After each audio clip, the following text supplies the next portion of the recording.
Yo, yo, what is good, everybody? It is your boy Lincoln Clay coming at you, and we are live from Wakanda. You know what to do. Hit the bell icon, hit the like button. The rest will take care of itself. If you're new to the channel, welcome aboard. And this is live from Wakanda as we cover the gaming weekend review. And today, my guest was supposed to be JoyStickGuru.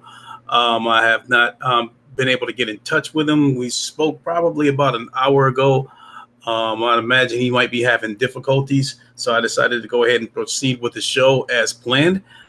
Whenever he joins us, if he can, we will pick it up from there. But I have to have this wrapped up by 3 p.m. Eastern time, as I have to go pick up my son.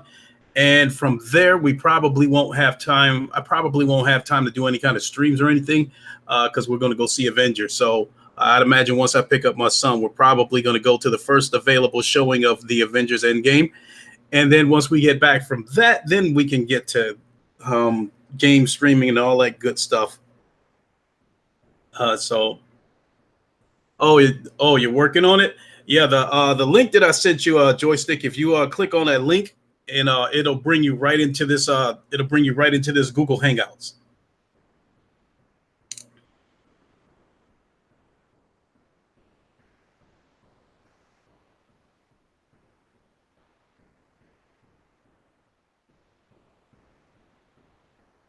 Players united. Thanos will take over Wakanda. Coon, what is up? How am I liking Days Gone? I like it. I would probably say the first night that I played Days Gone, I was kind of on the lookout for some of the stuff that people were saying about the game. You know, some of the shit that the critics were saying about the game. And I didn't see it. You know, they made it sound like the dialogue was cheesy. It was repetitive. Like it seemed like a long, drawn-out movie. I didn't feel that way about it at all. Lay, what is up? Arian Drake, how you doing? So then I played it a second night, and then I've been watching Sick stream the game. And the thing about it is, you know, Sick watched my stream, and he said probably in his podcast, he probably said about a half an hour into my stream, he had to shut it off because he didn't want to see any spoilers. And I totally understand that because I tried to do the same thing on his stream. But I found myself watching it for about an hour because the game was that good. It wasn't, you know, I think the game has some good combat. I think the game has I think it has an interesting concept. I think it has a good story. I would probably say the negatives that I would have to say about that game are extremely minor. About them speaking about the cheesy dialogue, no, I don't think the dialogue is cheesy. At most, I might say that, you know, there might have been some lines where it seemed like it might have been just thrown in there and not necessarily cheesy. You know, so there were some lines in the game where to me it didn't really matter whether they put the lines in there or not, you know, but you could tell by the way some of the things that he might have said that it wasn't really necessary, but it seemed like it was just thrown in there. There were times where, you know, Deacon's voice was really loud, and it seemed like they recorded it from a sound booth. You know, it seemed like there was a couple of times where it seemed like the audio of the characters was like turned up pretty loud, but that's about it. That's really all I got on the game. And then, you know, Sick pointed out something that, you know, when you're in combat and you're stabbing characters and shooting them, the blood looks a little bit weird. You know, when he pointed that out and I took a look at it, you know, the red didn't have a dark, it didn't have like a dark or medium dark red. You know, it almost had like a neon red look to it. But once the character was killed and they were laying on the ground and the blood was spewing out, then the blood looked a little more realistic. Players United, you said, I guess if any of those reviewers shouldn't go watch Avengers Endgame, it's a long, drawn-out movie. I do not care because I love comic book movies, and you know, all these comic book movies are a dream come true to me, just like VR is a dream come true. I've said it before in previous podcasts. You know, racing games, for instance, I'll never sit behind the wheel of a race car. Um, you know, I don't know if there's any place in my area where a person can go, you know, pay to do a few laps in a race car, and I'd imagine if you can, it's quite pricey. So VR has given me that experience, you know, without the expense, or you know, or if it's a situation where I can't find it, VR has given me that expense. All the way when I was a kid, you know, I don't maybe one of the reasons why I'm built the way I am is because as a kid I always uh like the muscular builds of the superheroes. And you know, so when I was a teenager and I started watching bodybuilding shows, I'm like, those guys right there, any one of those guys up on stage can play Superman or Batman or any other superhero up there because they have the body for it. You know, in those days of Michael Keaton playing Batman and shit like that, you got this skinny ass dude wearing a muscular armor. With bodybuilders, you got dudes that can actually put on a tight suit and not need any armor to cover them up to account for the lack of muscles. So, so seeing these comic book movies come to life is a dream come true for me. You said the link's not working. I'll send another one. 1 second.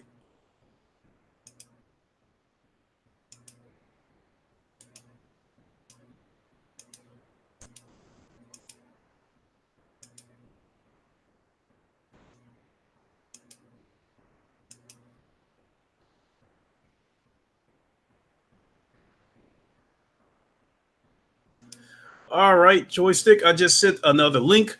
If that does not work, you may possibly have to go to the Google Play Store, and maybe you might have to possibly download the Google Hangouts apps and then sign into it. That's another thing you might possibly have to do. But for the most part, you know, just for the simple fact that you're here through in this chat means you've already gone through the process of setting up a YouTube account or a Google account more than anything. So that link should be able to bring you straight in here. But to get back to talking about, you know, dreams coming true, you know, so as far as seeing stuff when I was a kid, I probably say, you know, growing up as a kid, the Superman movies, you know, the effects of him flying was awful, because you would see his body cheaply imposed on a backdrop, and it would just look awful. You know, it looked cheap. He might be flying straight ahead, but the backdrop footage might be going, you know, might be going in an angle, going diagonally. So he might be flying straight ahead, but the way the buildings are going past him makes it look like he might be going down. So it was like awful. So that first Superman movie with Christopher Reeve, that was the first Superman movie I ever saw where he looked like he was actually flying, where his body wasn't imposed on some kind of backdrop. You didn't see, you know, a bunch of strings hanging from his shoulders and stuff like that. That was the first movie where he looked like he was actually flying. I mean, like that scene where he caught Lois and then caught that helicopter and brought it back up to the top of the building. That shit looked so real. It was unbelievable. And then when they got to the top of the building, the way he's holding that helicopter with one arm and got Lois in the other arm, and he just slowly, just gently set the helicopter down on top of the building. That was amazing. It was like, I wonder how the fuck did they do that? No strings, nothing. It looked so real. So over the years, as the effects, these, you know, these special effects in these movies, as it has advanced, it makes it makes the movies look more and more realistic. I mean, you know, look how real it looks when Iron Man flies in these movies. So, you know, so another dream is about to come true with this Iron Man VR when it comes up. You know, playing that in VR. So another dream is about to come true. You know, another childhood dream is about to come true. And like I said before, at my age, being 52 years old, I'm so fortunate that I have gotten to experience VR. I'm fortunate that the special effects of these comic book movies are where they are right now. So, and I'm fortunate that even at my age that I still got a good amount of years left to play. You know, and despite the fucked up state of gaming, you know, with it being a cash cow industry with all these fucking microtransactions and shit like that, I'm still having a wonderful time because the route that I'm taking through gaming, I deal with minimal shit when it comes to microtransactions. So let me go into my notes. PlayStation Ghoul, how are you? Players United, I believe I said hello to you, but if I didn't, what's up? And also before I get into my notes here, Christopher Hart sent me a link, and it was J-Dog, what's up? It was MBG's latest video, and you know, he sent me a link, and he said shots fired, and so I watched the video. And Gamertag VR, how are you? If you watch that Creed stream, I won the first fight, but I lost the second one. The dude was tough. He's the toughest dude I've fought in months. You know, he lived and died by the pressure that he put on me, and he had pretty good defense. As he you're chilling and listening, cool. So,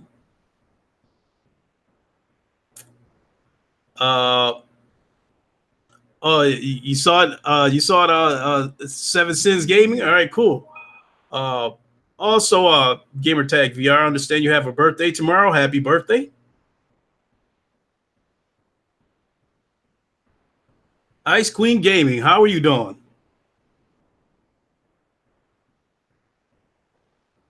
Yeah, see, Seven Sins. That guy had me constantly tired because you know, I'm constantly blocking. I was constantly trying to counter punch him, and I was constantly trying to get out of his way because of the pressure that he was trying to put on me. So I truth be told, you could say that I barely escaped the first fight, but he got me the second fight. But hey, that's the kind of challenge I like, because this is the kind of guy that if I'm not on top of my game, I'm going to lose, you know, but it's not a walk in the park, you know. I was trying to get the guy to open up, you know, so I could attack his body, because he did a good job of protecting his body. Happy 30th, Gamer Tag.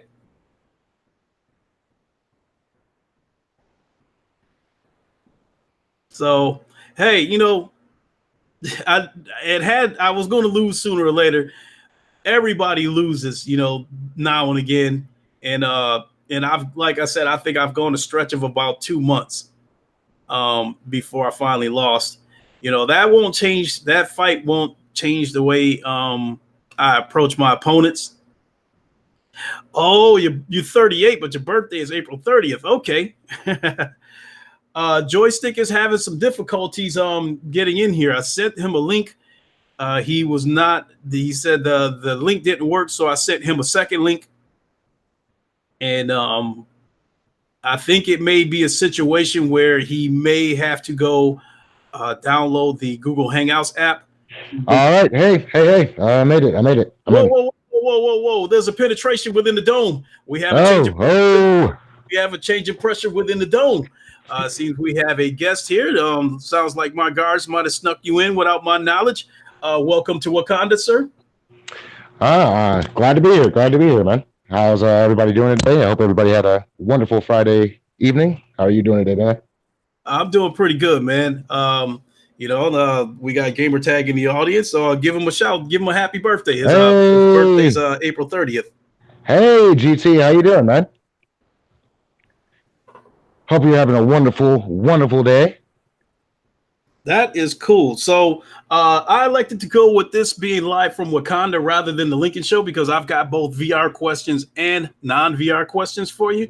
Okay, Related to what's been going on about the past week. I don't have a ton of content. okay, no problem at all. But so rather than, normally I would have about 15 or 20 questions put together. But in this case, I think what we'll do is, we'll probably spend a little bit of extended time talking about each question that I might ask you. We'll talk about that stuff at length. Oh well, most questions don't have an easy answer, so that works for me, man. Let's get in. We'll fly by the seat of our pants. We're good to go. All right, cool. So let me see what to start. Let's start with the first one. So you I know that you follow flat screen gaming as well as VR gaming, am I right? Yeah, for the most part, I haven't. I don't really play many flat games. Since I've been playing a lot of VR games, but I do follow. Yes. Okay. Before we move any further, I want to give a shout out to Midori Yamasuchi. Hey, what's up? What's going on, partner? So you are aware of the interview with Mark Cerny that happened about a week ago, where he revealed some little tidbits about the PS5. You are aware of that, are you not? Oh, absolutely. Yes, absolutely. Okay, Christopher Hart, what's going on? So according to Jason Schreier, are you familiar with him? It rings a bell, but I am not. I believe he is a writer for the website Kotaku. Oh, okay. Yes. Okay. Yes. And, he did an expose not too long ago exposing a lot of the crap that what went on inside of BioWare in the horrible development cycle of the Anthem game. So on Twitter a couple of days ago, he says that the reason why Mark Cerny went ahead and gave that interview to The Wired about the PS5 was because third-party developers were going to be getting their dev kits this month. So news would have leaked out through them anyway. So they just went ahead and beat him to the punch and gave the interview. Do you believe that, or do you think there was something else to it? Oh, it was that. Well, first off, it's a marketing game, right? Yeah. You got to create a buzzword about your project, so on and so forth. I absolutely believe that I could see that being one of the reasons, but I'd say the main reason would be to take the wind out of Microsoft sales right before the conference. It may have been now the way it was released. It really depends. I mean, it could have been Wired themselves being like, okay, we did this interview 4 or 5 days ago. We're just editing, and we'll drop it on a certain day. It could have been even them on top of that too. So I'm not saying it's just it's just Sony trying to take the wind out of their sails. I mean, it could have been Wired being like, hey, wait, people are looking up inside Xbox today. Let's go ahead and drop this today, and we'll get massive hits. So it could go either way. I mean, it could be marketing angle from anybody's side when you really, really think about it. If I was Wired, for example, if I was, the head marketing agent of Wired or editor, that's what I would do. I would curate that entire interview, and it's like, what? Inside Xbox is coming up in 3 days, 4 days. Let's just drop this on that day, and that's how many millions of hits from Wired. Would you guys really, really expect that? That they're not really going to ask really deep technical questions. I would have been more impressed if or not impressed, but more interested if Digital Foundry, would have had the option to have that talk instead of Wired. But maybe that was an intentional move by Sony as well. They're like, hey, we know they're not going to talk, ask many technical questions. So why don't we just go with Wired and we'll just drop a few tidbits? They didn't drop anything massively not, widely known by the core audience that they're shooting for with that article. The common mainstream gamer doesn't, listen or, watch or read about that like we do on the internet. So they targeted a very specific audience with it, and that's what I think would happen. I mean, it's all different angles as far as, that may have been one of the reasons why they dropped some of that information. But yet again, you got to think of all angles. If, like I said, if I was the website, that's what I would have done. Hey, we just did this interview 4 or 5 days ago, but let's drop it on Inside Xbox Day, and I guarantee it's millions of hits. So Wired got, you have to think about it from all different angles. So you think that was the Wired's decision to drop that interview on the same day as Inside Xbox, or you think that was Sony's move to drop it on that day? I don't know. You have no idea. I mean, you can imagine it could be Sony themselves being like, hey, let's go ahead and do this interview, and it could be a marketing ploy from everybody. Hey, we'll give you this exclusive interview, and do with it what you will. Wink, wink. You never know. I honestly think it was a highly calculated move by Sony. I think that was Sony's move to have the interview released on the same day as Inside Xbox. Whenever the interview was done, I think Sony probably told them, do not release it until this day. That'd be a good point as well. It's all a marketing game, right? Get your name out there. Yeah, and I've said before that I think Sony is playing chess with Microsoft because they've done this on more than one occasion. Whenever Microsoft has come out with some kind of news, Sony comes over the top of them and one-ups them and drops some more intriguing news. And in this case, I think the purpose of that interview coming out on the same day as Inside Xbox is to, for one thing, force a response out of Microsoft.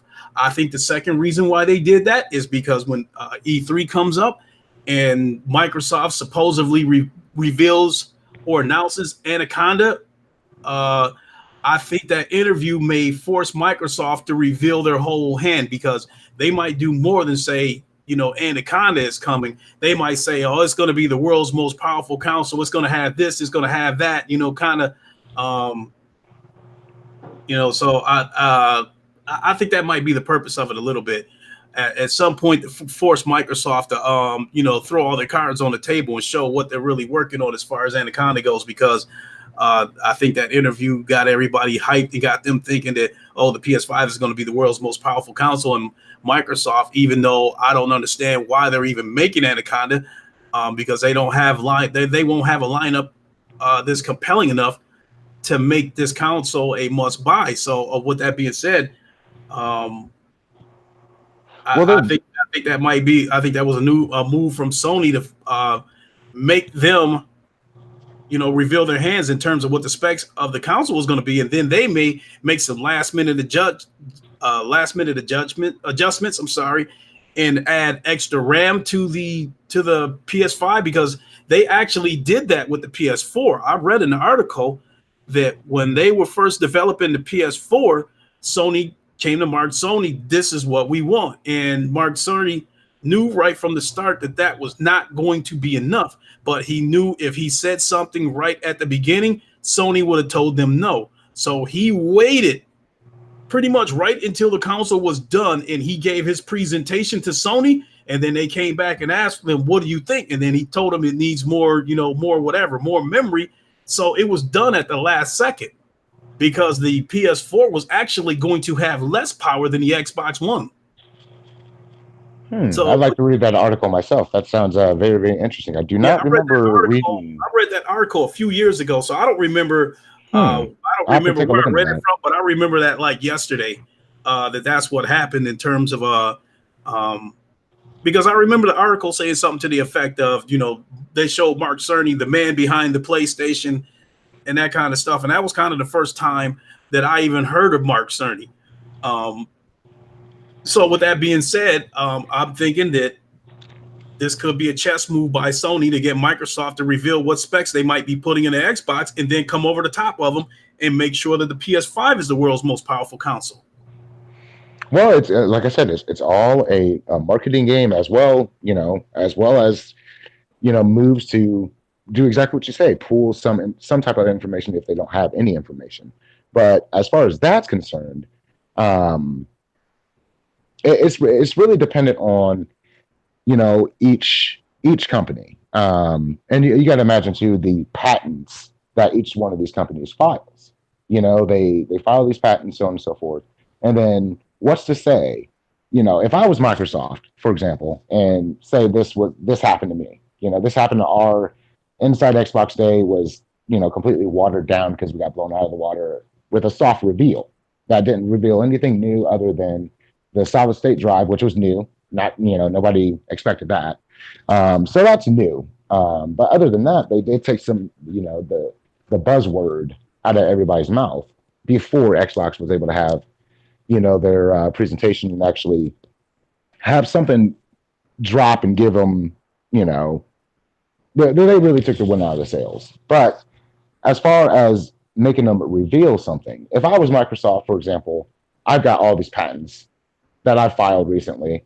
They may or may not be in the next Xbox. We could drop it as a rumor, a soft rumor, at least get some type of buzzword moving around on the positive side for Microsoft, because we just got drop kicked in the chest right before our inside Xbox Day. So I don't know.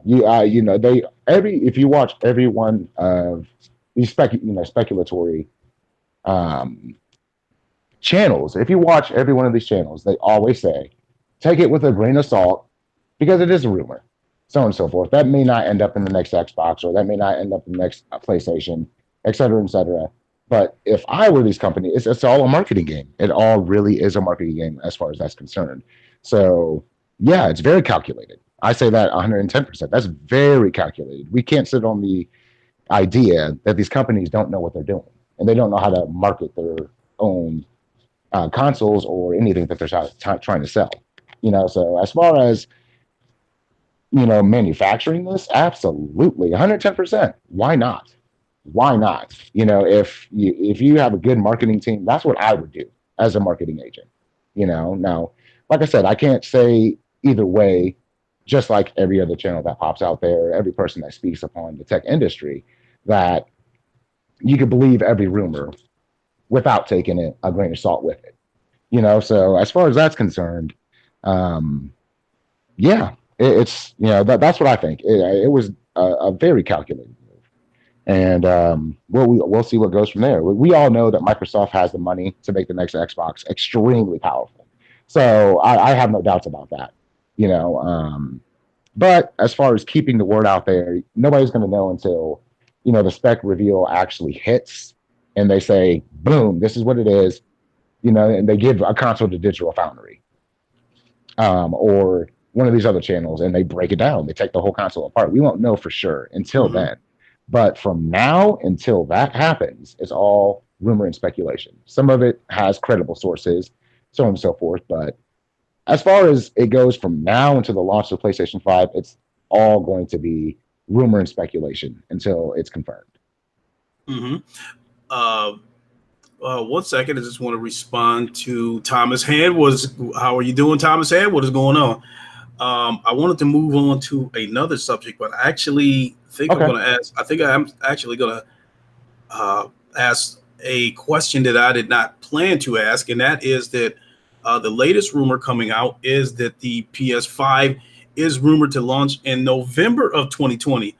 Now, I had originally predicted that the PlayStation 5 was going to launch in November of this year because I believed that it was going to be a foot race between Microsoft and Sony, because in the past, both of these companies have shown that they are always in a foot race to try to get out first, because they both believe who gets out of the blocks first is going to have a leg up on the competition. So I thought there was going to be a foot race for them to try to get the consoles out this year.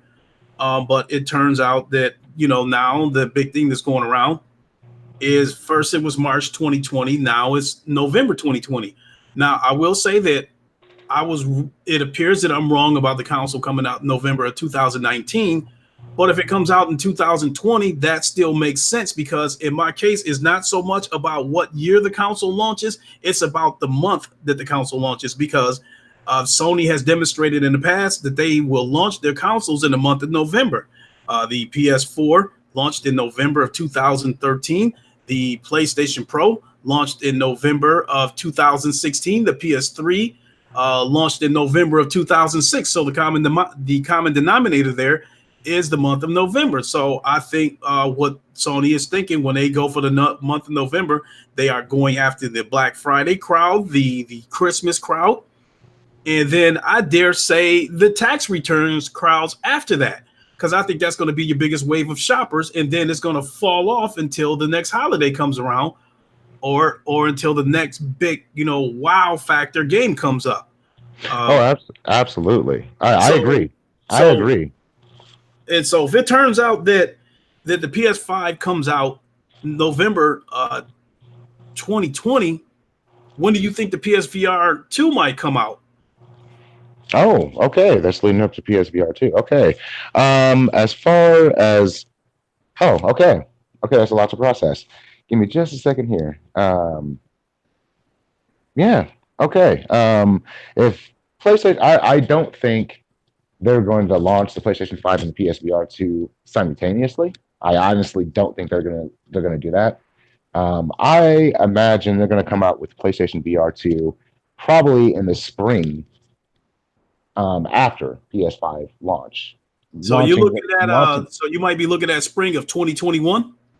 I would imagine at the earliest. Now that's at the earliest. Now I know they're not. Well, they're not scrambling to get caught up, but when it comes to PSVR 2, they got to look at the crowd of wireless, so on and so forth, and look at the competition, see what the competition's doing. And as far as that's concerned, obviously they need to drop a new headset sometime soon, but it's not going to come at the launch of PlayStation. I'd probably say it's going to come out the launch of March, probably targeting the tax return spenders, like you said. Hell, I do it. I do the exact same thing.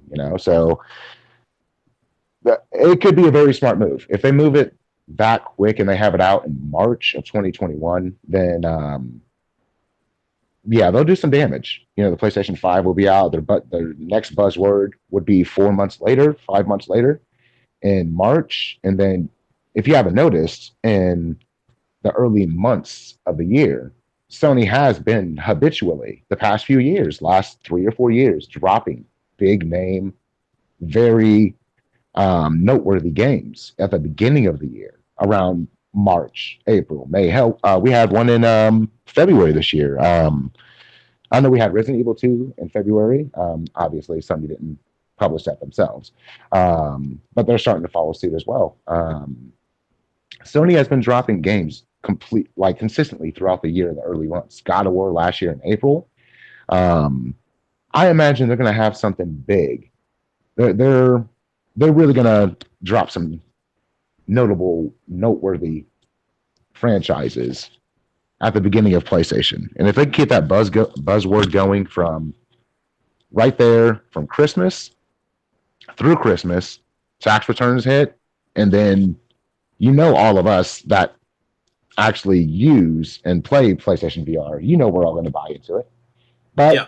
they'll give it to us for a few. They'll give anybody that comes from PlayStation 3, or I'm sorry, PlayStation 4, with PSVR headsets, they give them a little bit of leeway. So that's why I say at the earliest March, at the latest Christmas of the following year. And the reason why I say the latest of Christmas is I think it's a very real possibility, other than the PlayStation VR, because you mentioned, or how they said PlayStation VR will be compatible with the next PlayStation. Yes. So since it's going to be compatible, one or two things is going to happen.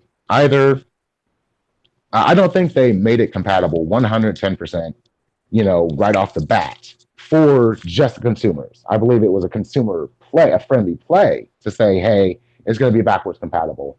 But it could be, hey, it's going to be backwards compatible. You won't have a new PSVR headset until the following Christmas. Okay, so that also leads me to say that the past couple of years, Sony has dominated on the VR format, on the VR landscape. And the biggest reason that no one, in my opinion, was able to challenge them because of the other the other big headsets, and Oculus and Vive, they were more expensive than the PlayStation VR, and you needed a high-end computer to run those. So Sony made Absolutely. a PSVR headset that's basically plug and play. Even though everybody complained about the wires, it is still a plug and play um, VR unit, and it's affordable. I Uh, agree. I imagine Absolutely. that Sony's strategy going into the next generation is that they are probably going to deliver a mid PC type experience with AAA games, and I think they're still going to make it affordable. And up until now, I had no reason to think that Sony was going to continue its dominance on the VR landscape, but that was before I realized that the Oculus Quest was coming. And if the PSVR releases in spring of 2021, you're going to give the Oculus Quest a lot of time to sell a Yes, lot of units before yours finally rolls out. So, this is uh, true. This is so, true. But so we I have to. think that's seriously going to jeopardize Sony's dominance headed into the next generation, because I'm sure that Sony is aiming for the mainstream crowd. They're aiming for casual people to get on board with VR. But I think um, because of the portability of the Oculus Quest, that is going to be the PSVR's main competition. I could see that. I could absolutely see that. But then again, yeah, okay.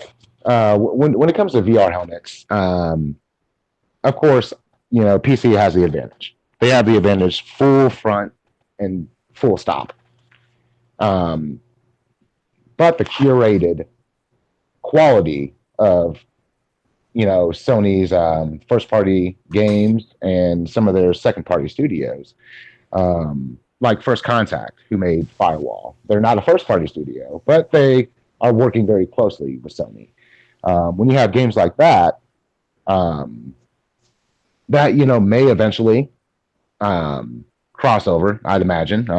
They're not a first party studio, so you never know. You never know what may happen in the future. But the point is Sony is going headfirst into into VR. Obviously, they're going headfirst into VR, and if that's the case, the quality games are going to be there. And if the quality video games are going to be there, then a lot of people might wait.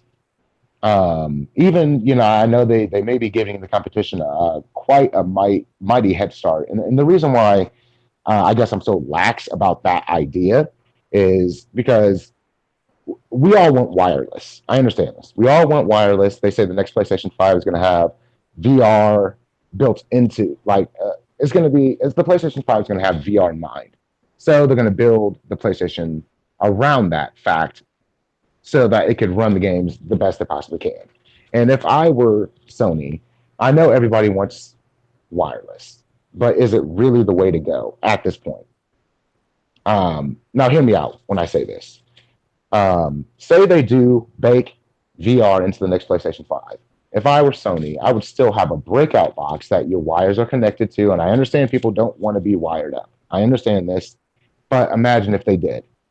If they still had a breakout box as well as the PlayStation 5 being built around VR, the experiences would be even far greater. You know, but let's hope I'm wrong. Let's hope I'm wrong. I want wireless as well, but I think it'd still be better if they had an extra breakout box to really give the VR an extra oomph, an extra push, and then that way as well it keeps the heat um, from building up probably at a magnificent rate, having all the extra tech in the PlayStation 5. So um, when you say the Quest is their biggest competition, it is in a sense, and I guess in a sense because it is coming out very, very soon, and Sony they will be really behind if they launch a year after PlayStation 5, and I understand that fully. So let's hope I'm completely wrong on my thought process with it, and you're right, and hopefully they do drop it as early as possible. So Mm-hmm. I do agree on that But I'm thinking about it from if I was in Sony's shoes. You know, if I was in Sony's shoes, it sounds like to me that maybe them saying that the PlayStation 5 being backwards compatible with the PSVR is kind of just a head nod right off the start. Hey, look, we're probably not going to drop PlayStation VR 2 along with 2 new Move controllers and probably a new gun. Maybe the aim won't be. Well, no, they said it's backwards compatible, so the aim will be, I guess. Um, and that begs the question, you know, is the camera going to be backwards compatible as well? And if that's the case, then maybe the scenario plays out completely different. It's making me think of different things. Maybe the scenarios will play out completely different, and they will release just the headset on launch, but not the new Move controllers. Mm-hmm. And you can still use the old Move controllers because obviously it's backwards compatible with PSVR. And if it's backwards compatible, there's going to be a slot for the camera. You can still use your old Move controllers, your aim. They're trying to keep the cost down, is what I'm saying. They're trying to keep the cost down as far as they possibly can. And if they can keep the entry cost down, then let's hope I'm completely wrong. It can go quite a few different scenarios, is what I'm thinking. I want to respond to Thomas Hand, and then I'll come back and touch on and add on to what you just said. Okay. Thomas Hand wants to know: do I feel Oculus gives you a better experience than PSVR, or do I think it holds its own, bearing in mind the cost difference entry for to VR? Thomas Hand, I'll say this. Getting down to the nuts and bolts of it,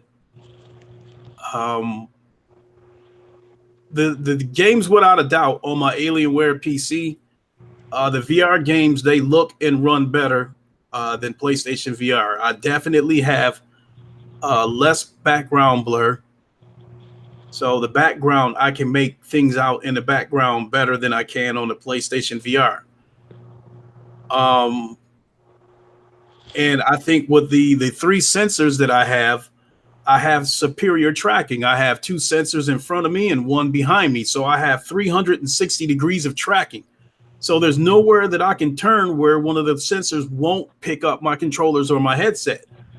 With that being said, Oculus is definitely the better experience, and I think with the lighthouses that you use on the HTC Vive, it'll be the same way. You'll get a better experience there because it scales the entire room.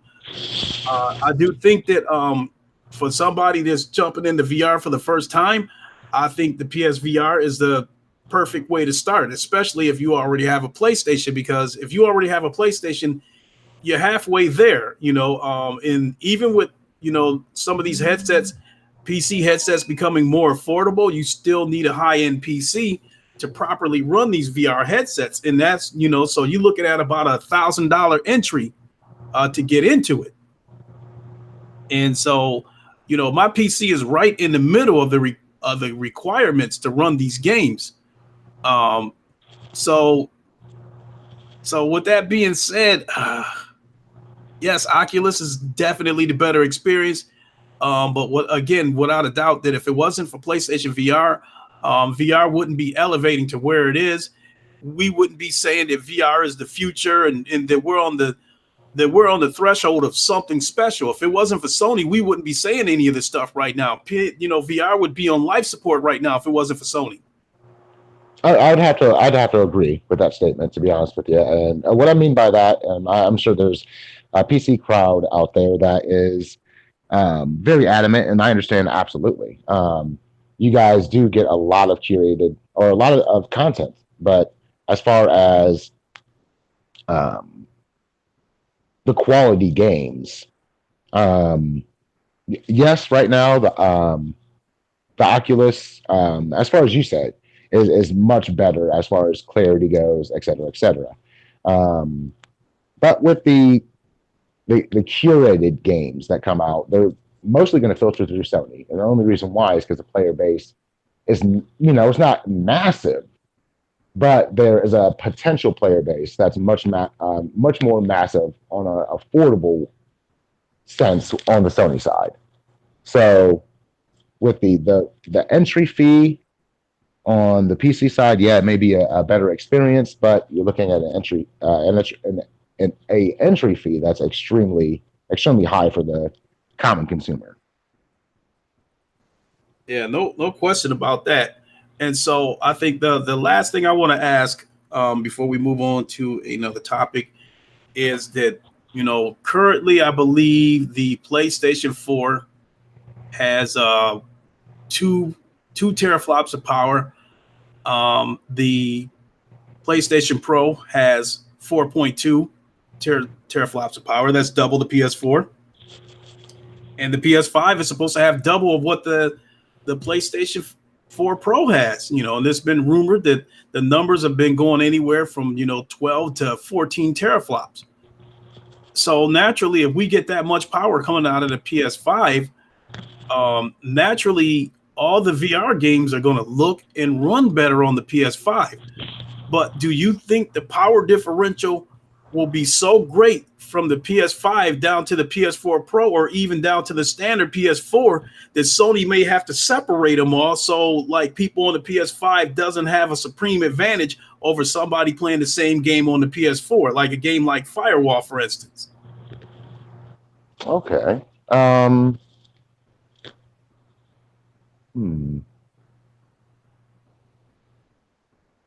Well, I imagine that. I mean, they'll have to separate as far as having exclusive titles, so on and so forth. I guess they're a extended hand of um, consumer friendliness would be having the PSVR being backwards compatible. Now, as far as the performance goes, that would be something that developers would have to patch in specifically for the games. Not the support itself, but almost like a pro enhancement. When you play PlayStation 5, maybe if they're willing to and they want to, out of the good graces of the developers, they could drop a patch, a pro patch or a PlayStation 5 patch, so on and so forth. But I don't think it would give much of an advantage other than maybe a resolution bump and better textures. So I guess to answer your question wholeheartedly, yes, the first year, a lot of the games may be backwards compatible with PlayStation VR. I mean, well, not backwards compatible, but cross generation, I guess, is what we're looking for. But after the first year or so, they will make just PlayStation VR games for the PlayStation 4, and then PS5 games that are specifically only PS5. There may be a few cross-platform or cross-generation titles, but they'll focus on to the PlayStation VR 2 probably, I want to say, maybe 2 years into the cycle. And then that's when the real disparity, I guess, will come between games that won't be able to run on the OG or the original PSVR and then PSVR 2. Okay. Yeah, that's a good assessment. I would agree with that. So moving on to the next subject. So the general thoughts are in on the Labo VR, and it's not good. Spawn Wave, for instance, said that he believes that if you are a person who wanted to get the Labo VR strictly to be able to play Mario Odyssey and Zelda Breath of the Wild, he said he would skip out on it because he said it's not good. The resolution is very low. He says there's a lot of shimmering around the characters. He also said that the anti-aliasing is not good. So VR is still in its infancy, and there is still a lot of people who are apprehensive about VR. And I thought the Labo VR could be that one breakthrough that could crack into the industry and appeal to the mainstream because of the extremely low price, being $40. But now with this bad news coming out about his performance on Breath of the Wild as well as Mario Odyssey, do you think that something like that could set the industry back a little bit, or will we still move forward despite that bad report coming out about the Labo VR? Ooh, that's a tough question. That is a tough question because I was not actually, to be honest with you, I wasn't expecting the reports to be bad. I wasn't expecting the reports to be bad at all. I thought it would be, a good amount of decent fun. And since the reports are coming back that, hey, it's not as enjoyable as we think, uh, that really depends on, I guess, the common consumer. When it comes to the Nintendo fans, well, let me ask that one question before I finish the rest of that. What are the hardcore Nintendo fans saying? Are they mirroring the same thought, or are they just happy? That's a good question because I haven't really followed up to see what the Nintendo community thinks, but I went with, multiple people have been saying things about the Labo VR, but I went with Spawn Wave because he is primarily a Nintendo guy. He reports mostly on Nintendo. So I feel like uh, he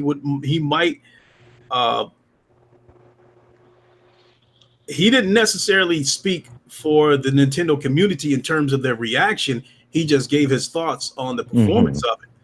Yeah. Uh, so, Oh, so yeah, well, short story long, I don't know how the Nintendo community is reacting to it, but he did go on to say that minigun where you make that blaster rifle, he did say that works good in the VR, but he was saying that Breath of the Wild is not good, and that Mario is a little bit better, but still not very good. He even went on to say that Breath of the Wild, that you don't even need the VR goggles to play it in VR because of basically because of how poor it is.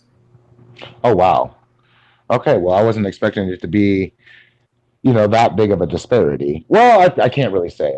I didn't expect it. I mean, you're talking about cardboard and putting a regular screen up to your face. You know, if these, I will say that if anyone was expecting grade A quality titles, like dedicated VR games that are out there on the PlayStation VR or Oculus or any of the other VR headsets that are out there, you were poorly mistaken. If you think you could buy, I don't even remember the name of the product itself, but you could buy VR straps and like small helmets that you can slide your phone into. If you're trying that VR and you're basing your opinion off of VR, having only tried those types of VR, you're sorely mistaken. That's not the type of quality that you should expect from VR. I'll tell you that much.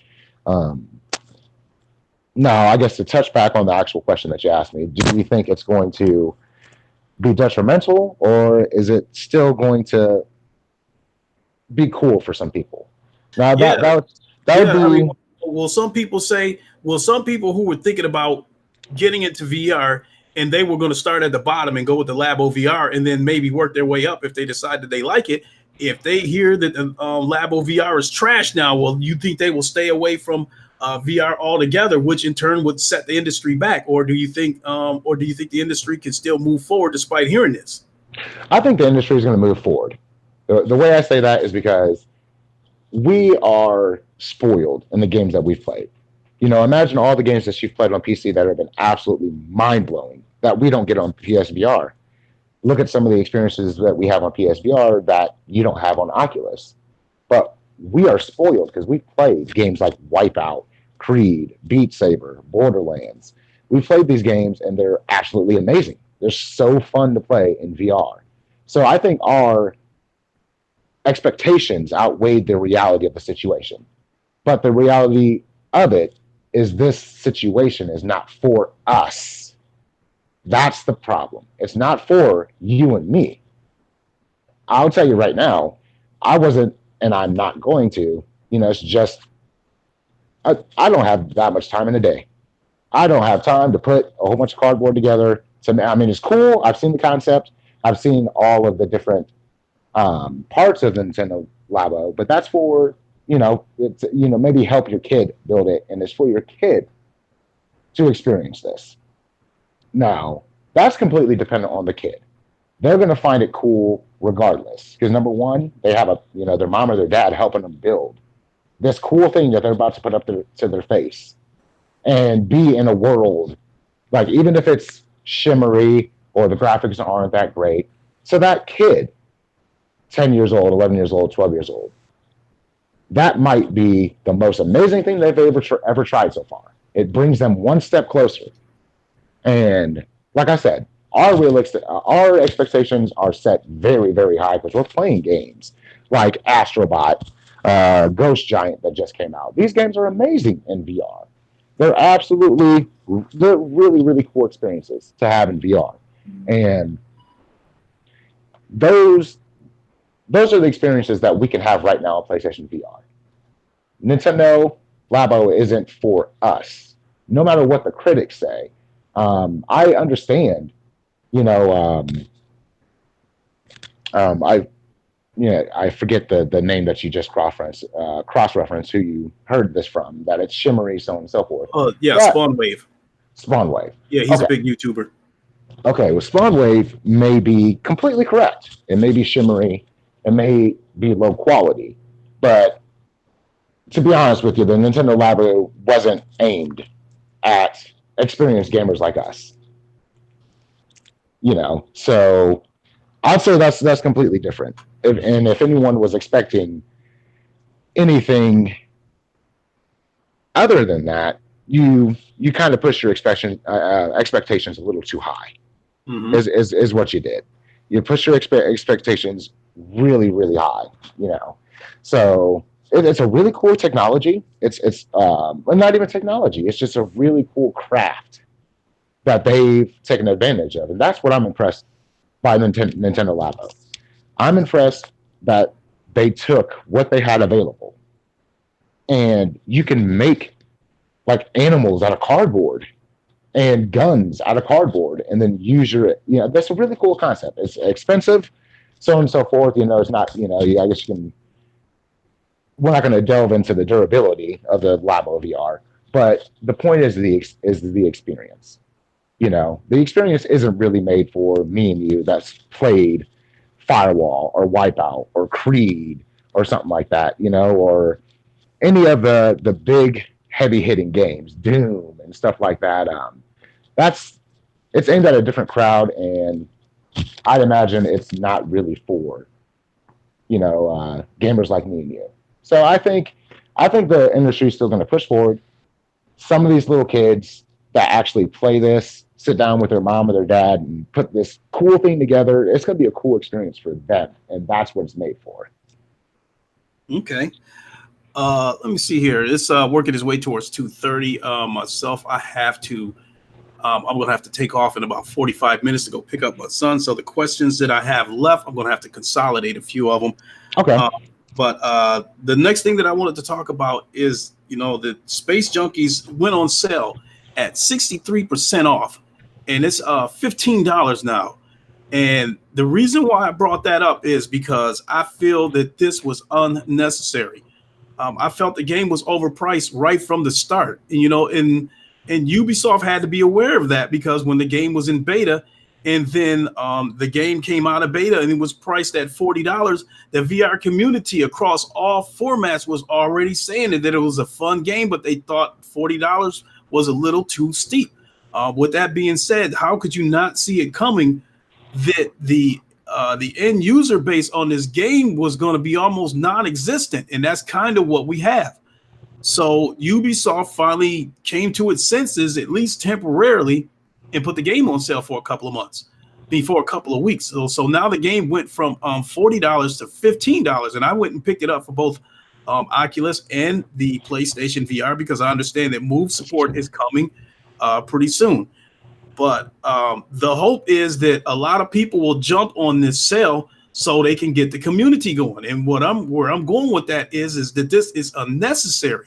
If they would have priced this game at $20 right from the start, we would not be staring at this situation.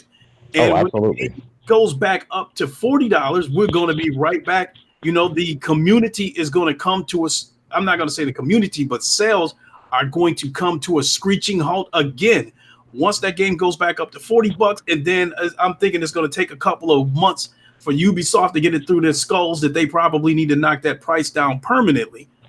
But there's also the issue with people who did pay full price for the game. Ubisoft understands that they are probably pissed by the game going down to $15 on sale. So I guess they're compensating for that by giving them like 10,000 coins or something like that. Oh, okay. So, okay. Well, that I guess that's commendable in a way. There, I can understand that being frustrating for anyone that bought it on launch. Absolutely, or the weeks after, up until now, and then all of a sudden a sale happens. Well, I guess if we can look at it from a personal standpoint if we want. That's absolutely messed up. It really sucks. They could have avoided it. They really could have launched it at $24.99 at least. Yeah. If it launched it at $24.99 and then had like maybe a PS Plus deal for pre-ordering it or something like that, where it's like $19.99. Oh, it would have picked up a lot more. And they already had the, I guess you could say, lashback from not having move support. They really, I'd say, as far as this release is concerned on the PlayStation VR, they made a few horrible, bad mistakes for them. They really botched this one, that's for sure. And I agree with, if it goes right back up to 40, the sales are going to drop through the floor is what's going to happen. Yeah, well, the only thing that they could have done is put it on sale, and because that tells you one thing, that the sales were abysmal in the first place. The community is not there to sustain the servers that they already have open. So they had no choice but to drop the price in the first place. Yeah, there's nothing I can really say about that. There's nothing I can really say about that will make it any better for anybody. If you enjoyed that game and you played it during the beta and you want it for $16, go ahead and buy it. But as far as the community goes, I mean that's a double pickle. They really hurt themselves with this game. Yeah, no question about that. And VR is still in its infancy, so this is no time for a company to start bringing AAA tactics to the VR format, because we are not there yet. No, yes, I agree 110% on that one. Absolutely, I agree that on 100%. Yeah, it's a really double-edged sword. What I would say, there's so many arguments to this part right here. The next statement that I'm just going to say is it's bad. It's horrible. This sucks. They handled this in the wrong way. If I could say this, I vocalized this to them, and I doubt any of them are ever going to see this or hear these words. But when it comes to this particular release, now there's what we could do as consumers. As consumers, we can pile on this sale at $16 and really get at least a decent community going. But then again, on the other side of the coin, you have people in the chat right now saying, well, wait, you don't reward ignorance. And, you're saying buy the game just to buy it so that they may put out another game. Look here, this is what I'm saying. If they don't make any money off of this coming to VR, right now they did, their development cycle and spent all this extra money to port it to PSVR, and they don't make their money back, it's not going to be very likely that they're going to come out with another game as quickly on PlayStation VR. You know what I mean? So we do have to support it. It is a good game. It's fun. I tried it during the beta. I was one, just like you guys. I wasn't paying $40 for it. Plain and simple. I wasn't paying $40 for it. It wasn't a $40 game to me for how much time I would play. So I am going to pick it up on the sale for $16. You actually just reminded me about it. That's one of the games I was planning on picking up this weekend. It's worth $16 for me, and yes, they could have avoided it, and it would have been worth $25. If you would have launched it at $25 and put it on sale the first week it was on sale for like $20, you would have sold so many more copies, and the community would be sitting where it is. Mm-hmm. But it puts a never-ending cycle in the background for us as consumers. And what I say that is to grow a user base on anything. What do you need? You need content. How do you get content? You have to have developers willing to take the risk, to put the capital, to spend the money. Now, if they take that risk and they drop a game, if it flops, some of these small companies, Ubisoft isn't a small company, so I guess you can't compare, obviously, but it still goes. You know, the same thing. If you don't have the user base, you don't create another game. You don't, it goes all the way back to any game. If the game doesn't do good, you think the company is going to make a sequel to that game? No, is what I'm saying. So vote with your wallets, people. If it's a game you enjoyed and you'll enjoy it for $16, buy it at $16 while you can. If not, and you're over the game or you don't even care about it anymore, vote with your wallet. Yeah. Give me a second here. I want to take a second. Okay. I just put a link to your YouTube channel in the chat. So I encourage everyone to go to JoyStickGuru's YouTube page, subscribe, hit the bell icons.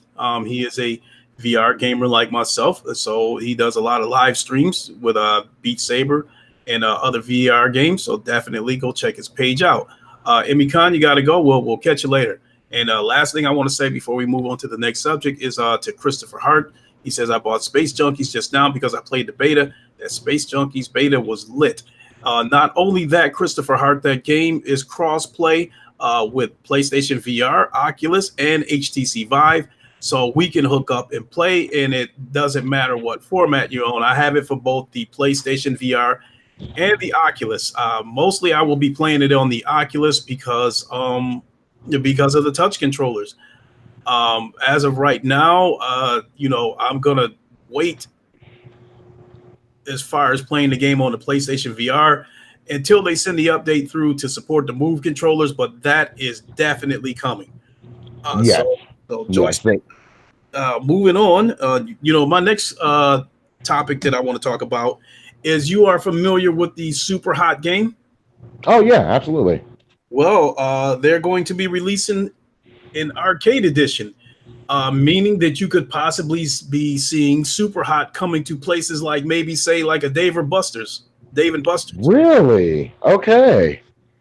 And so is it going to be? What helmet are they? Are they featuring a particular helmet, or is this going to be just they're going to make a whole unit, or how is this going to work? That sounds awesome. That is really a good question, because do you have a Dave and Buster's in your town? I believe we used to have one downtown, but I don't believe we have it anymore. Now we have what they call a round one, and we just got that like last year or the year before. But I guess it's supposed to be basically a Dave and Buster's, but really, really big, like a massive one. Okay, so I went to Dave and Buster's last summer, and they had like a Jurassic Park type experience there, where you're basically riding in the tour car, and I think the headsets that they were using were the Oculus Rift. Wow. Okay. And this tour car that you were sitting in moves according to the terrain that you're moving on. So you hit a bump. Oh, that wow. car that we were riding in, the thing went up, it went up a couple of feet and then came down to simulate the tour car going over that rough terrain. So it was quite the experience. So again, looks like Super Hot is going to be doing something like that in places like Dave and Buster's. And I think something like that that's another move that can help the growth of VR, because I think that even if people don't want to drop the money to spend, $500, $1,000, $1,500, whatever, when you have more experiences like this coming to places like Dave and Buster's, then somebody who only wants to spend $20 can go out and experience VR. I mean, as it stands, a couple of the malls in my city, sometimes they have areas set up in the center of the mall where you can experience VR. You can sit in a chair and go for a roller coaster ride and VR, that kind of thing. So so I think that again speaks to the growth of VR. We continue to see games slowly making their way into places like Dave and Buster's. Absolutely, absolutely, and that sounds amazing to me. As you mentioned that, yeah, that could definitely grow the user base or the potential user base of home VR, and that's a good thing. That can only be a good thing. Um, but the first thing that popped in my head when you said that is a very, very good idea for marketing for any of the headsets.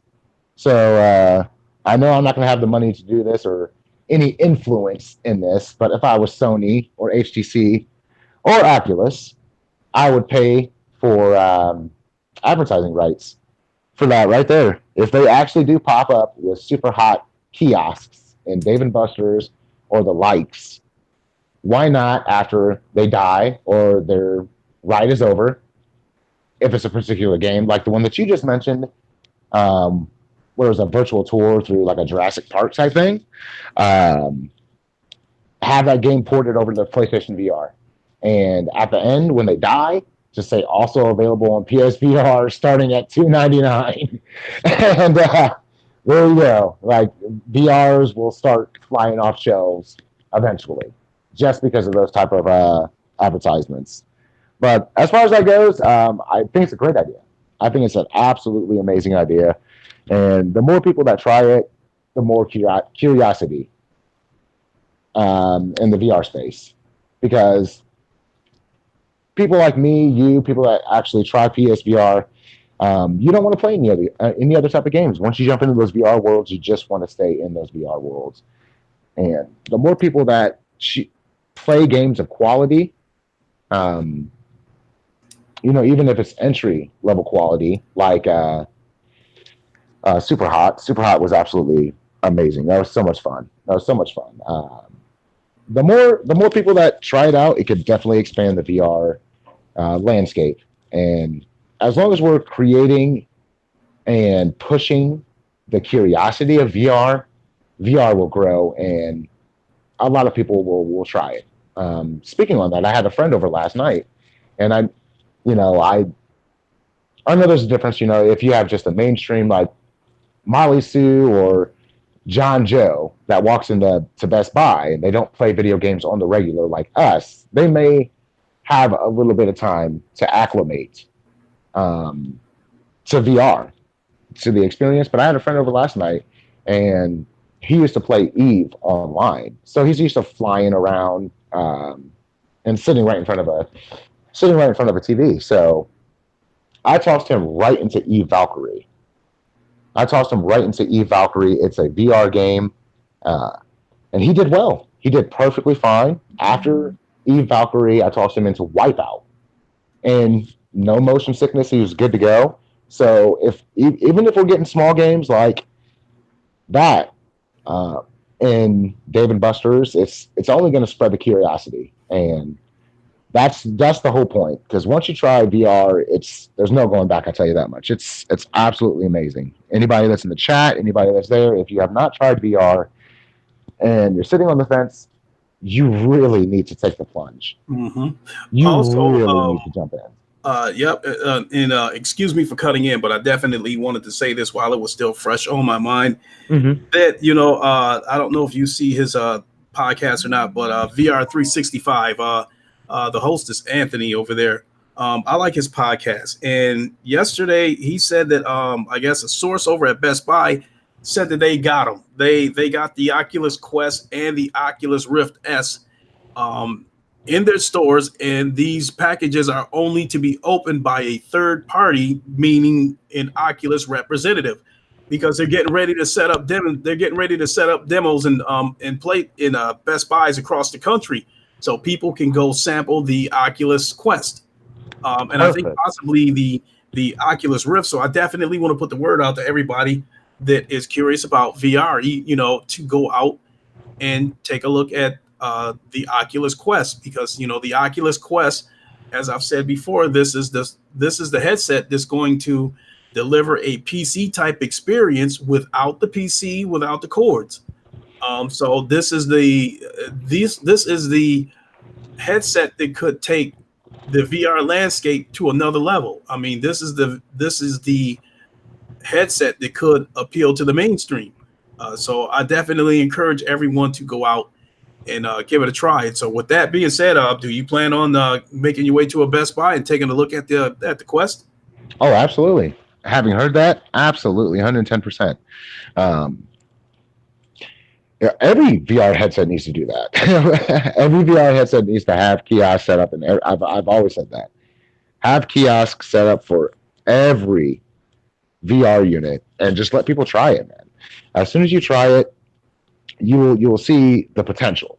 The potential is there, and since Quest is going to be an entry level VR helmet without the need of any console, that is going to definitely spread the word of VR. I think a lot of people are going to buy into Quest, and when they do, it will maybe entice developers to make really, really cool games. And the implications are amazing. Without the wires, yes, the implications are absolutely amazing of what can be accomplished in VR.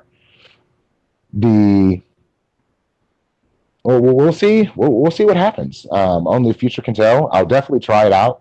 Um, this is going to be one of the only VR units that are dedicated VR units. So absolutely 110%.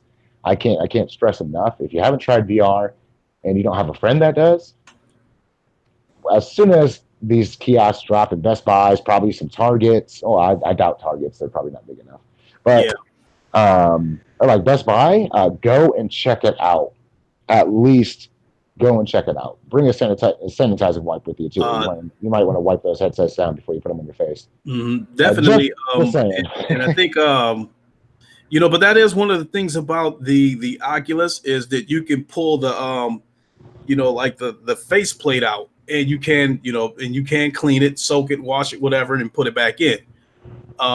So I don't think that's going to be really an issue at Best Buy. Oh, okay, wow, okay, that's awesome. Because I can do that with my Oculus Quest. I can remove the faceplate, where the sponge meets my face, and I can clean that off. I can clean it, wash it, whatever, and then when it dries off, put it back into the headset. So that's definitely something that was in mind when he designed the headset. I also want to point out to everybody that the Oculus Quest is supposed to be in 1440p resolution, so it is definitely going to be the resolution is definitely going to be better than the PlayStation VR. So with that being said, I definitely encourage everybody to go out and take a look at it, so you can see what a PC or even PlayStation VR like experience is like. And see a clear background. So I definitely encourage that. I don't have any plans to buy an Oculus Quest, but I'm still going to go to Best Buy and sample it. Same here. I would recommend doing the exact same. Like I mentioned earlier in the podcast, if you guys, the only thing you've tried is a little helmet that you strap your phone into, that's not VR. That is not VR. You definitely need a dedicated unit so you can try out and see what VR is capable of, because the phones or any of those little add-on devices that you can just slip your phone into, whatever, is not going to do the trick. Trust me. Yeah, I think I've asked you this before when we, got together playing. No, with that one time we were just chatting privately. Yeah, I think I've asked you this before. If you had a gaming PC and if you had an Oculus or a Vive. No, I do not. Is that something that's planned down the road? It's too early to tell. Or you find getting by with your PlayStation VR headset until PSVR 2 comes along. I think I'm fine. My backlog right now is sitting at probably close to 50 VR titles in my 150 title library, and I haven't these sales that keep coming up for PSVR, man. I keep buying like 10 or 20 fucking games. Like every single time we have a sale, I just splurge and spend so much money. So And if I jump into PC, there's going to be thousands of games that that I'm going to see that I'm going to be buying on sale, and then just going to be sitting in the backlog. I'm not sure if I can take on all of that at once because I'm already building a considerable backlog with the PlayStation VR. So only time to tell can tell.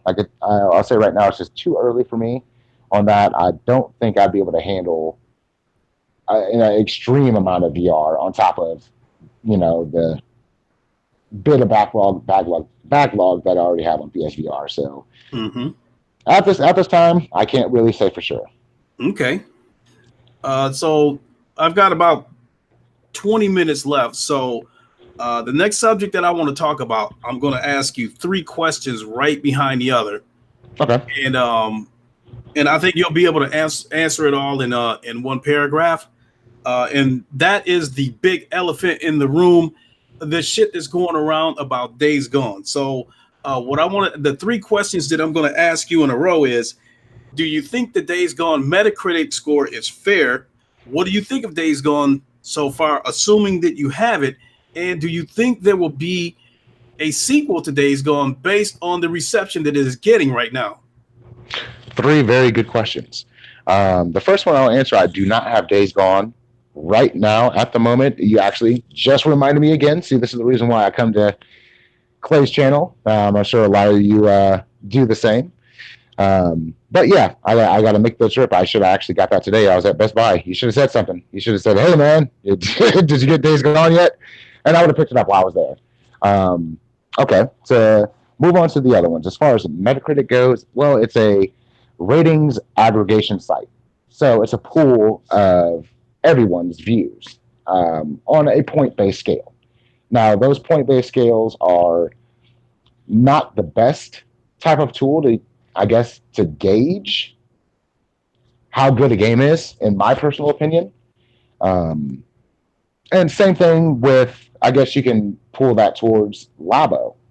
Those games may be games that don't look the best, but they're still good games, and the experience is still there.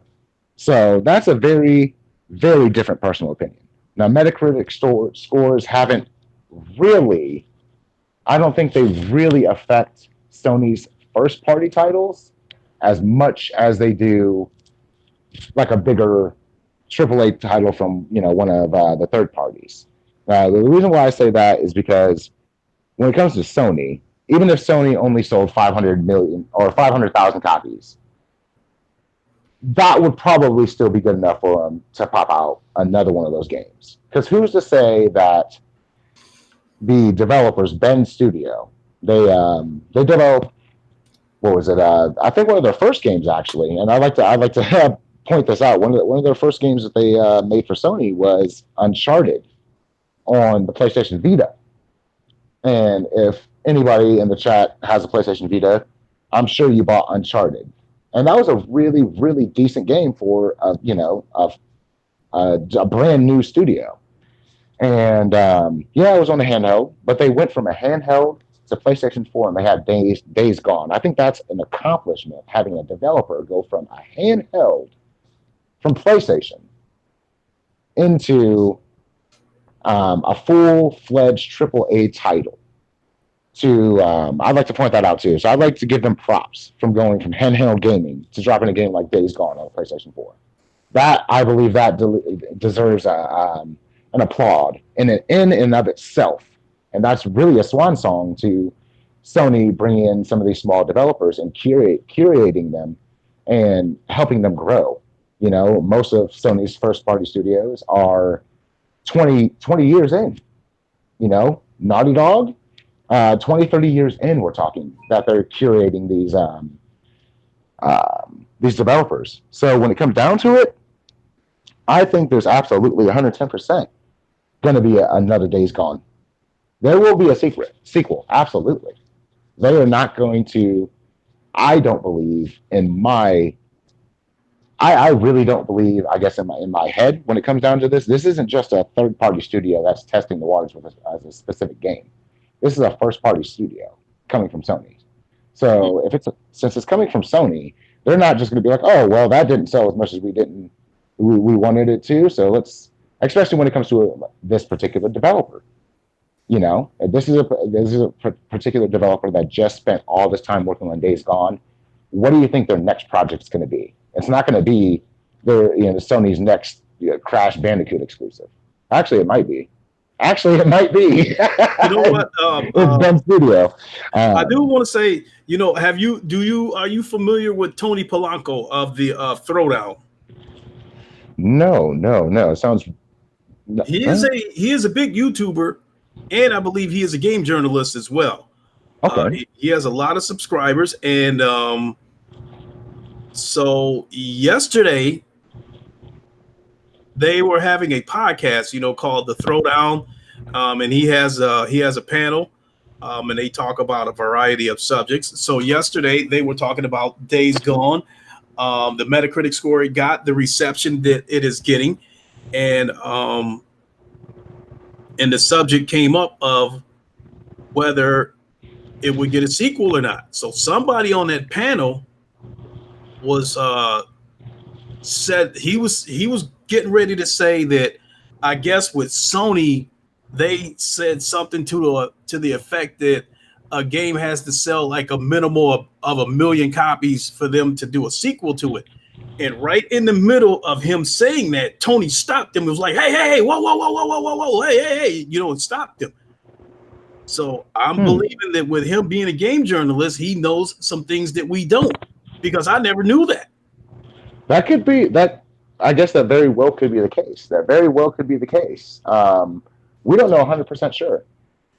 We don't know 100% sure. The way I see it, them being a brand new studio, like I said, they came from the PlayStation Vita to the PlayStation with Days Gone. I imagine to give them more practice as a development team, they're probably going to do Days Gone 2. And then if it still doesn't sell as much, or even close to, 1 million, then they'll probably go ahead and not release another one from there. But I still think they're going to come out with a Days Gone sequel. I don't think they're going to toss Ben Studio on another project that quickly in any other, I guess, differentiating arena or different genre of games. I think they're going to curate them into a first party studio that puts out those type of titles. I think personally. So I don't know. As far as that goes, that could be, maybe that is the reality. Where because that's a pretty telling reaction to that statement, in that podcast. So I don't know. That might be one thing, but at the same time, I guess to get down to the basics is it a good game? And I'm hearing from the people that have played it or are playing it right now that it's a really good game. They may only be 5 or 10 hours in, but they're enjoying what they are going through. I have the game, and I can definitely attest that I do like the game. As far as being what you said in your podcast, is if you haven't played the game, how are you going to really judge it? And if you're going to a Metacritic site and basing your purchasing decision on reviews, that's it's not a good thing to do. As you mentioned the other day, it doesn't matter if a pizza critic or a critic pops out and says pizza's disgusting. It's not going to sway your opinion on pizza. Mm-hmm. So, and I understand that particular viewpoint is 110%. It's 110%. So from what I'm hearing from everybody else that are playing it, it's actually a really good game. Their complaints were basically mirrors of what happened with Red Dead Redemption 2. It gets repetitive. Well, it's an 80-hour game. Do you not think it's going to get a little bit repetitive? And then on top of the two, it's an open world game. Yeah. You can go do whatever you want. It could be as repetitive or non-repetitive as you want it to be, because it's an open world game. So it's not the developer's fault. It's not the game's fault that you think it was repetitive because you didn't go do different things, and check out certain things. But then You know, if you do the same thing over and over and over and over again in an open world game, of course it's going to get repetitive at some point. But what I'm thinking is, if it's an open world game, it's going to have a lot of stuff to do. Yeah, there's going to be filler in the game because it's an open world game. But a lot of these critics, a lot of, don't get me wrong, some of the bigger YouTubers, I'm sure they get the game, 2, 3 weeks in advance, probably. You know, when the game goes, when we hear like, um, when we get, posts saying, hey, the game's gone gold, they probably get the game within a couple of weeks after going gold. After it goes to print, press, or whatever. Some of these, they probably do get some time, you know. But there could be as well, too. There's a lot of, an open world game like that, you have to put a lot of time into. You have to put a lot of time into. And if the story is like 40 hours alone itself, then that's different. But if you have a lot of the negative comments are it's being repetitive, so on and so forth. If the story is not good, and that's what you're meaning, like the story and the acting and so on and so forth is just not good and not worth sitting through, then you have an argument. But if you're saying an open world game is repetitive because you're going out in Red Dead Redemption picking flowers and shooting animals for hours and hours on end, and that's all you're doing, then yeah, it's going to get repetitive. That's why you space that stuff out when you play open world games. It's like, okay, I'm going to go do a mission, get some story. Okay, now I don't want story anymore. Let me go kill some mountain lions in Red Dead Redemption. Oh, let me go, farm some of this real quick, and then I'm going to go change my clothes. Is that something you could do in Red Dead Redemption? Buy clothes or something? If they do, then they should have it in there. You can go change your clothes. Mm-hmm. But the point is, I wouldn't base any decision on a Metacritic score. I would, your own taste or your own taste. And as you mentioned in the podcast the other day, my taste buds are completely different than your taste buds. And then they say, that your taste buds change. That's probably been on Mythbusters. That your taste buds change every 7 years. But mm-hmm. you get the point. Everybody's taste is completely different. So, if the game sparks your interest, go after it. It's a shame that a lot of the complaints for Days Gone are just mirroring what was said about Red Dead Redemption. Mm-hmm. But it is what it is. I think, in my point of view, I guess thinking about it from a business decision, and then the way Sony is. Okay, I'm going to bring, I know you don't have much time, but I'll just bring up this one last point as far as that's concerned. Mm-hmm. Consider Days Gone. Now, Killzone didn't make that much money. Killzone had his player base, but they weren't selling millions and millions, and Sony kept putting them out. There's games that you have to give them a chance to grow as a franchise, and I think Sony understands that. And, their first party studios and their first party games are their breadwinner. So I think they're going to push through. Excuse me for just a moment. Excuse me. Mm-hmm. I think they're going to push through. It's never. I don't think it's really going to deter them from playing or from making a sequel to that game. They put a lot of marketing into it and a lot of money into this game. So I agree. I think they'll come out to another one. There are people out there who are speculating, I'll give a couple of thoughts here. First, before I get into this, I want to say to DJ 1984, I saw it. I saw the message as soon as you sent it to me. I did not respond because I was trying to go to the designated area to change my name. The registration process on that VR app can be a little bit of a headache. But yes, I do plan on being there. So I'm sorry I did not respond, but yes, I am planning on being there. So I'll talk to you about that off air. Joystick. All right. Something's going down tomorrow, and I'll talk to you about it off air. Okay. But giving a quick take, because I see comments by Christopher Hart, Impatient Fire, and stuff like that. So I'll try to put a bow on this, about the Metacritic situation with Days Gone. I definitely want to reiterate that there is definitely a difference between believing something is trash and just saying something is trash. Oh, absolutely. If I you make haven't, that clear, so people, when I said that I believe that, Crackdown, Sea of Thieves, and State of Decay, that all of those games are trash, people came at me and was like, well, how do you know it's trash if you haven't played it?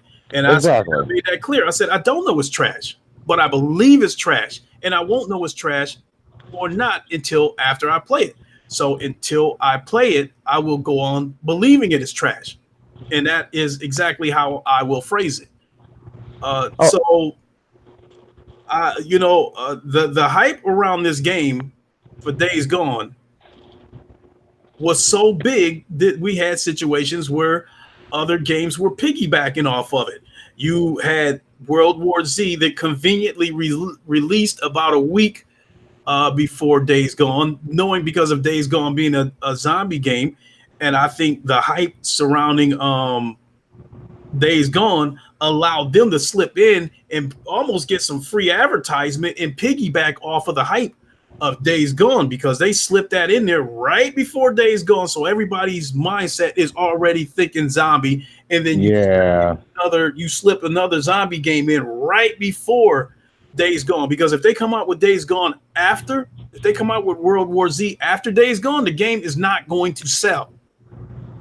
Right. Because everybody will already have the game in their hand that they were looking for as far as zombies goes. So I think they were looking to slip World War Z in as an appetizer to get ready for the big game. And then you also have Microsoft, who released a State of Decay DLC, or whatever you want to call it, for State of Decay. Ironically, right around the same time that the Days Gone is coming out. So I find that to be ironic that both Microsoft and the developers of World War Z was slipping in and getting that free advertisement off of the hype that Sony built up off of this game. Now this situation with Musclebound Gamer, as I was saying before, Christopher Hart sent me a link to his latest video. And yes, he was taking shots at people, but he was taking shots at the Xbox. Because nowhere in that video did I feel like he was taking a shot at me, because I don't even think he knows I exist. I think he's got about 17,000 subscribers against my little dog shit channel with 500 subscribers. So, I don't even think he knows I exist. But I did, he did twist up his words again. He was the one going off and saying that that the Metacritic score never diminished his excitement for the game, that he was still excited about the game, that he was still going to get the game. Now, he did say in the previous video, he did say he was still going to get the game. He still did say that he was excited for it. That he did say.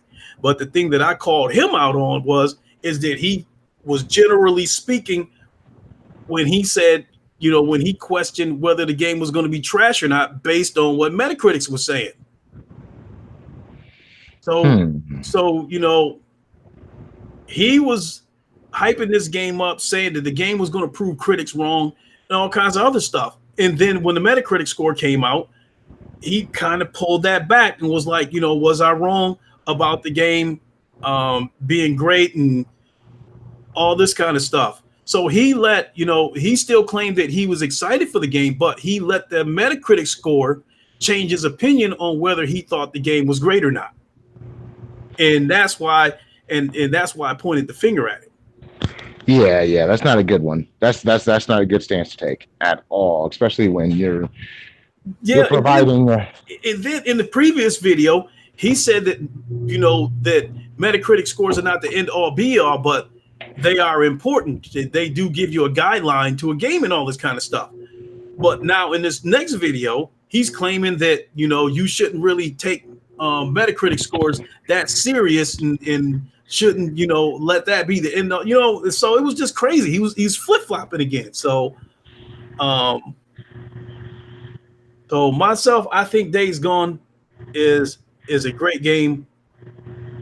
Um, in my case, I think rather than tell someone whether they should or should not get the game, I think they should just look at the 2 streams that I've done on that game so far and make your own determination of whether you think it's a good game or not.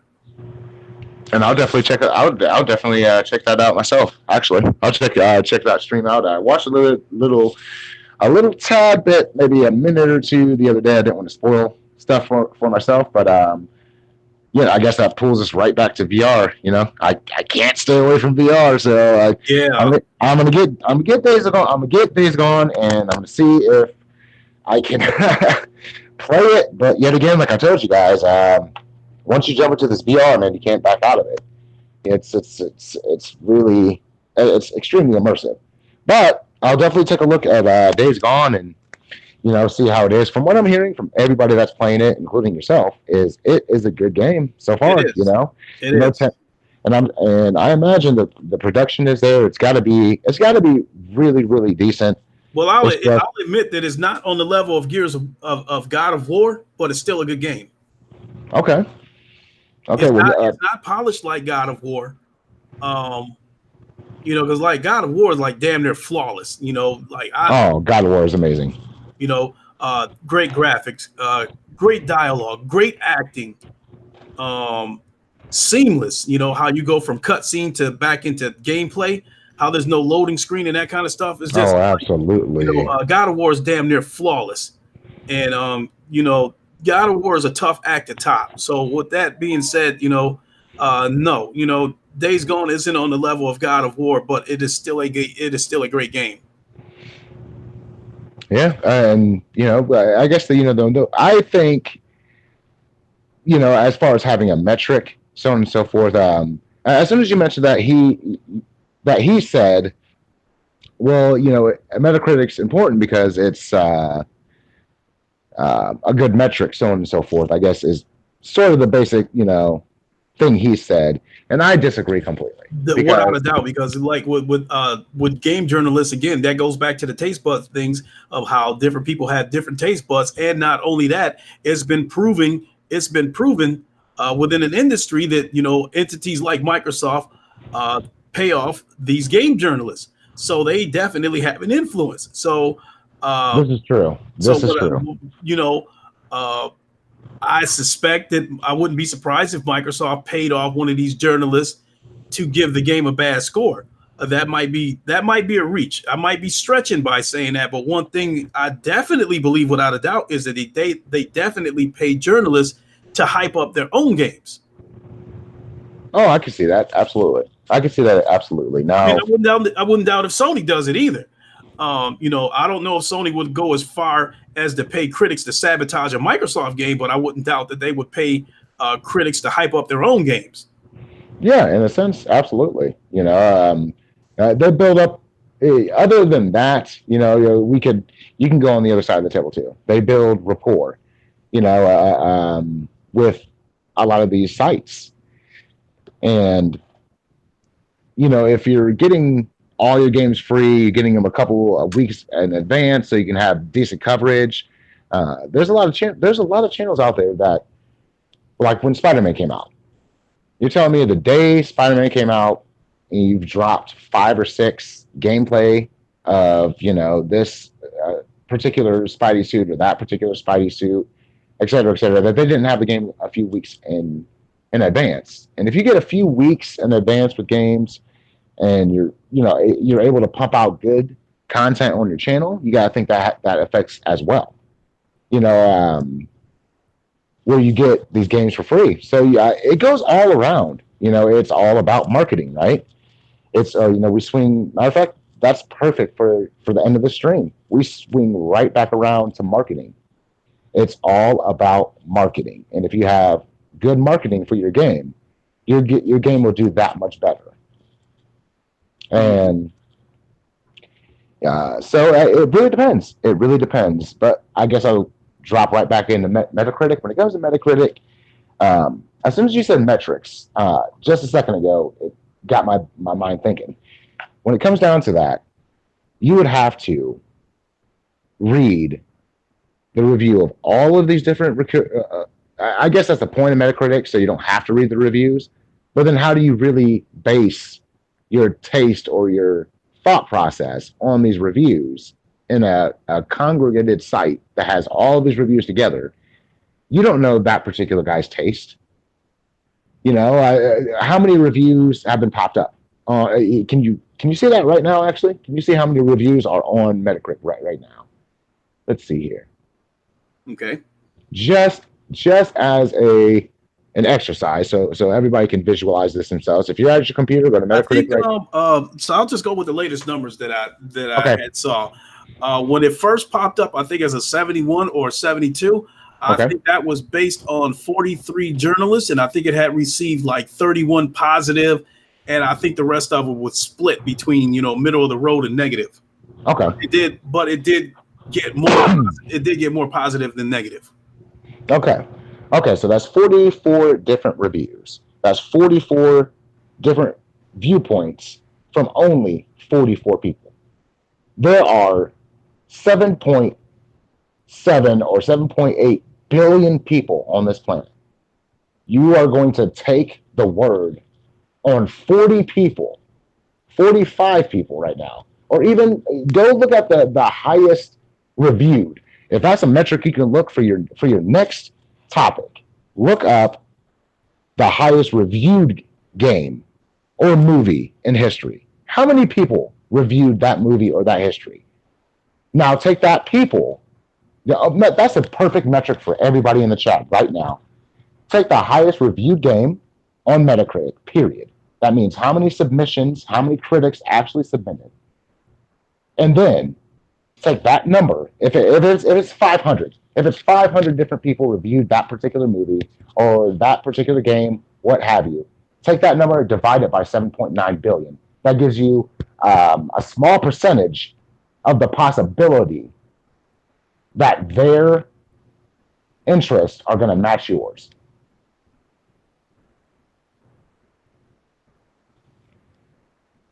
So have fun thinking about that when it comes to Metacritic scores. Now, if 10,000 people reviewed it, then you'd have a slightly larger percent. If 100,000 people reviewed it, you'd have a slightly higher percent. Yeah. But only 44 different people. We only have to take a look at some of these reviewers on some of these websites and look at some of the track record.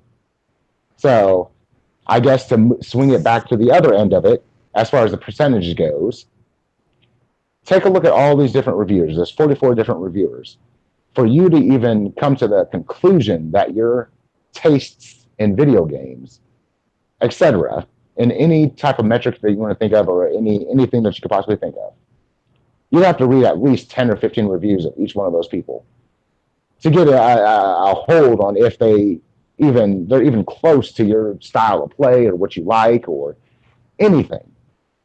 So the Metacritic score only matters in a small sense, which is an extremely infinitesimal small chance that the congregation of all of those critic scores are going to come anywhere close to your enjoyment of the game.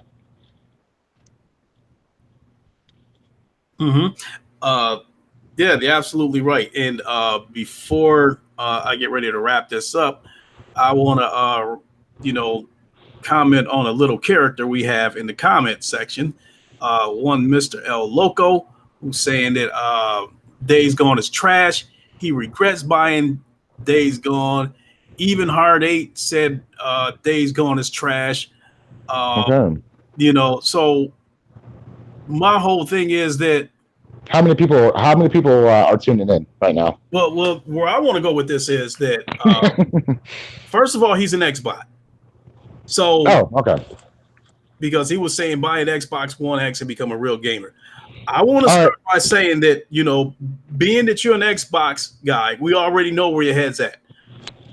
Number two, being that, you say the game is trash and you're using another YouTuber's opinion to follow up and justify your thoughts of the game by including that Hard 8 said the game was trash. then you're a damn fool because because you let another YouTuber influence your thought of the game. So if you feel like the game was trash, then that's fine. But then to bring Hard Eight's opinion into it, then that tells me that you needed validation from another YouTuber to justify that the game is trash, and that makes you a fool. Yeah, that's not a good. If I think the game is trash, I'm going to say it's trash. I'm not going to say, Days Gone is trash. Sick Humor said it was trash. No, I think it was trash because I think it was trash, not because of what Sick Humor said. Not that Sick Humor would say that. I know he loves the game, but I'm just using that as an example. Because Sick is a good friend of mine. I'm just using it as an example. So if you need another YouTuber's opinion to put the frosting on the cake of the opinion that you have, then you're a fool. If you think it's trash, you should think it's trash 100% because of what you think, not because of what Hard Eight said, not because of what the Metacritic said. This is true. Everybody knows as soon as you take a bite of whatever new, you'll know in a half a second if you like it or not. Right. So I implore you. Here's the thing is that the Metacritic score came out. The Metacritic score came out before the game. So if you're a fool that can be easily influenced, then why did you buy the game in the first place? Especially if you're an Xbox dude. This is true. Absolutely true. Now, when it comes down to it, yeah, if you didn't play the game, then that's perfectly fine.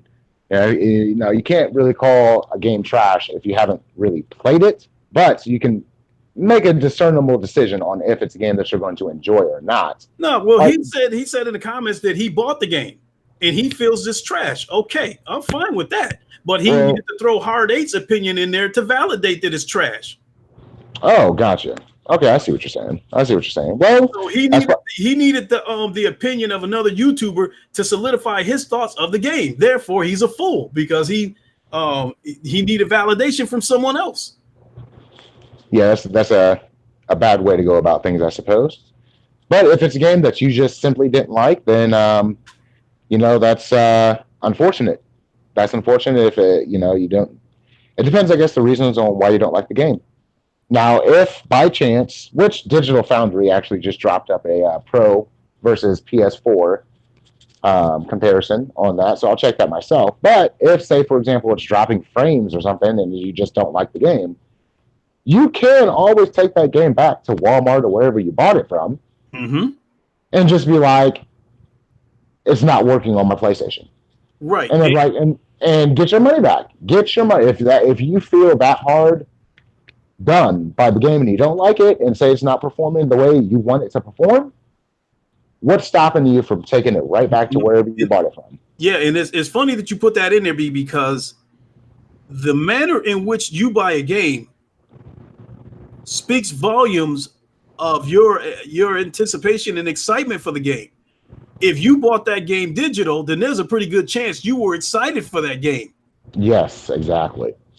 And now all of a sudden you play it and you feel it's trash and you needed someone else's opinion to validate it, to put the icing on the cake to feel the game is trash, then you're a fool. But if you bought the game in a physical copy, then that tells me that if you bought the physical copy of the game, then it's possible you bought the physical copy because you might have been a little apprehensive about it and you needed that physical copy as a way out so you can get rid of it if you decide you don't like it. Exactly. And that's a conversation from for another time as far as digital versus owning them, but that's a benefit of owning your games. So if you're apprehensive in the first place, then it's a good thing that you bought just a disc, because nobody buys it digital not being hyped for the game. And then, if it was a complete letdown for you, man, I feel bad for you. But from what I'm hearing from everyone that's actually playing it and streaming it, from what I see, it doesn't look like a trash game. So, sorry, I'm sorry you didn't enjoy it, but right. And while we're on the subject of being apprehensive, that's what Game Pass is. It should be called Apprehensive Pass. because it's full of outdated 360 games and trash Xbox One exclusives. And it gives people a cheap option to give the game a try instead of having to jump out and spend the money on it. They know the games are trash, so they had to give people an alternative to give them a high risk, give them a high reward, low risk experience. So in that sense, Game Pass is a high risk, it is a high reward, low risk venture.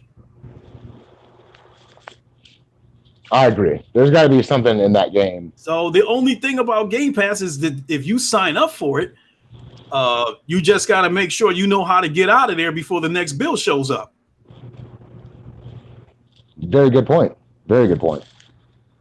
Because their plan is to hope that you will forget about it and pay the next month, or they will make so much red tape, make it so difficult. Pennywise, well, I will put your trolling meter on a 5 today. We know you trolling, but you're not going out of your way to be toxic. You actually being funny today. So I'll take my finger off the block button. You're good today. But with that being said, I got to get ready to wrap this up because I got to shoot out of here in about 15 minutes. I actually was able to buy a few minutes because my son is actually coming into town. He lives about 45 minutes away. So with that being said, it's only going to take me 10 to 15 minutes to get to where I go, but I've stretched this out as long as I can go. So with that being said, I'll get ready to wrap this up. And I definitely can't thank you enough for coming on here. Today's show was very, very professional. You gave great answers, very professional answers, very knowledgeable answers. And I can't thank you enough for coming on board. Thank you so much for having me. I really do appreciate it. And I want to thank everybody for, going on in the chat. I'll read back and see what was said. And, thank you guys for having me. I really do appreciate it, man. I'd love to do it again. Without a doubt. But I need about 1 minute to speak to you after we go off air. All right. Sounds good. Because I want to speak to you about this thing with DJ 1984. So, okay. So with that being said, we're going to go ahead and wrap it up, everybody. Give it a like, and we are in Wakanda. We are live from Wakanda. So I want to wish everybody a safe flight home. As usual, you will all get care packages as you board the shuttles to get ready to take your flight home.